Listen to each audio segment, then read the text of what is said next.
Bonsoir. Mesdames, Messieurs, chers amis, chers camarades, enfin.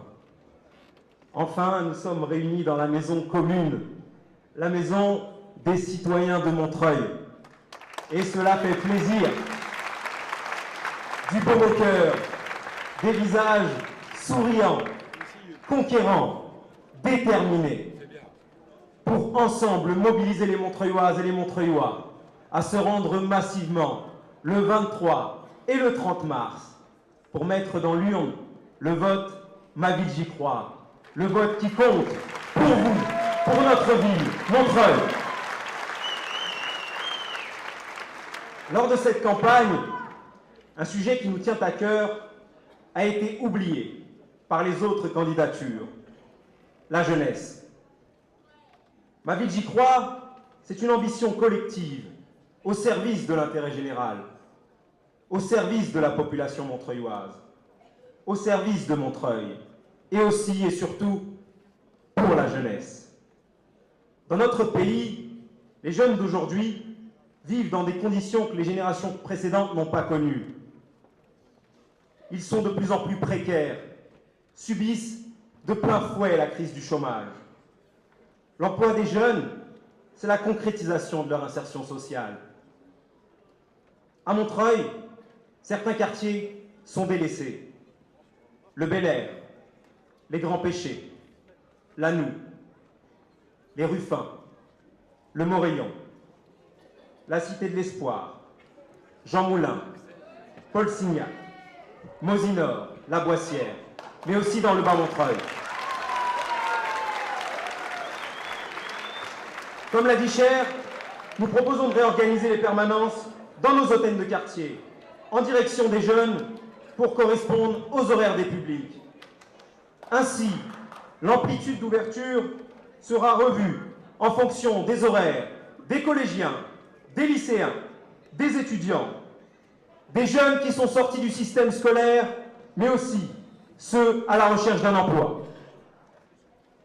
Nous ne proposons pas de projet pharaonique, mais des équipements nécessaires à la vie des quartiers pour répondre aux besoins et aux attentes des habitants et aussi de la jeunesse. Ce sont les citoyens d'aujourd'hui et de demain. Nous voulons les accompagner vers cette citoyenneté, sans pour autant faire à leur place. Au contraire, il faut les suivre. Notre projet se base sur la proximité et le suivi, en intégrant les jeunes dans l'élaboration des projets, en les accompagnant. L'enjeu est clair. Il faut se donner les moyens de ne pas abandonner notre jeunesse.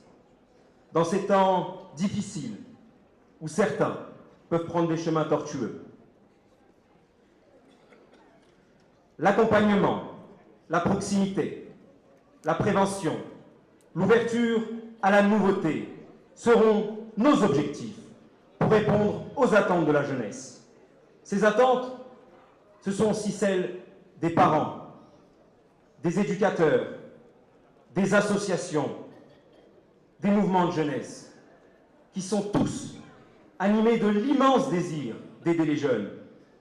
Nous accompagnerons les Montreuillois dès leur plus jeune âge, en poursuivant et en développant une politique qui créera plus de places en crèche. Et ce, jusqu'à la poursuite de leurs études dans l'enseignement supérieur, avec la relance et le développement du pôle universitaire.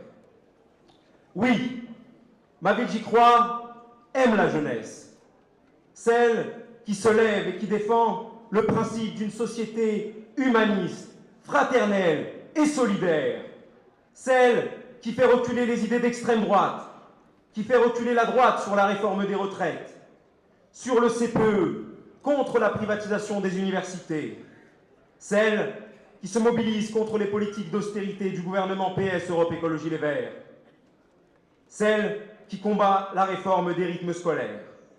D'ailleurs, comme l'a dit ma camarade Christelle Kaiser, nous abrogerons la délibération du conseil municipal qui a été prise de manière autoritaire, malgré la mobilisation de centaines de personnes venues ce soir-là.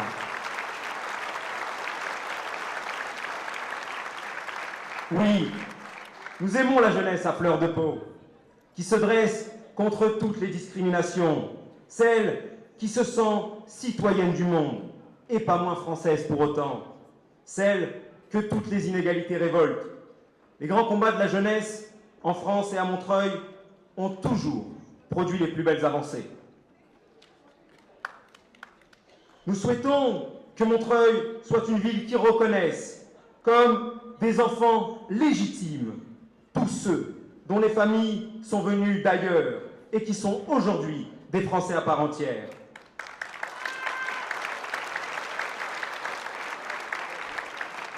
À titre d'exemple, le sport à Montreuil rassemble toutes les jeunesses.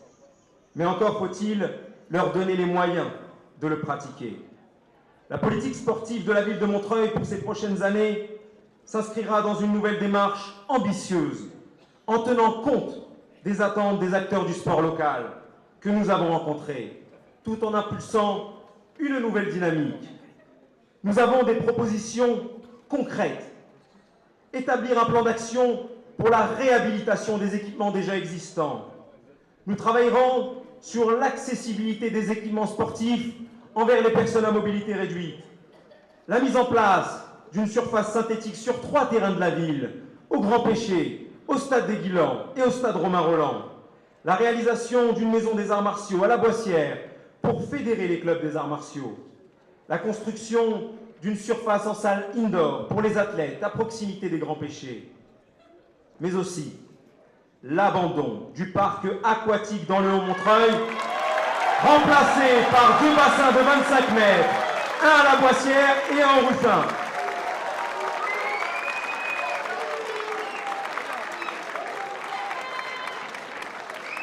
Mais aussi par de nouveaux terrains d'évolution multisports dans nos quartiers.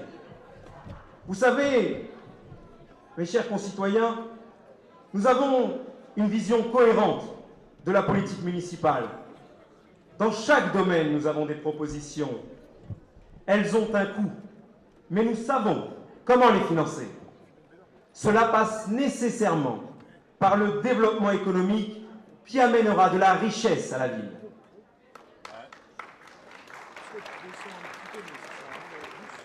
La diversité des pratiques sportives participe largement à la qualité de vie des Montreuillois, en permettant à chaque activité physique et sportive de se développer dans de bonnes conditions, en élargissant l'offre pour la rendre accessible au plus grand nombre, mais aussi et surtout en développant la pratique du handisport.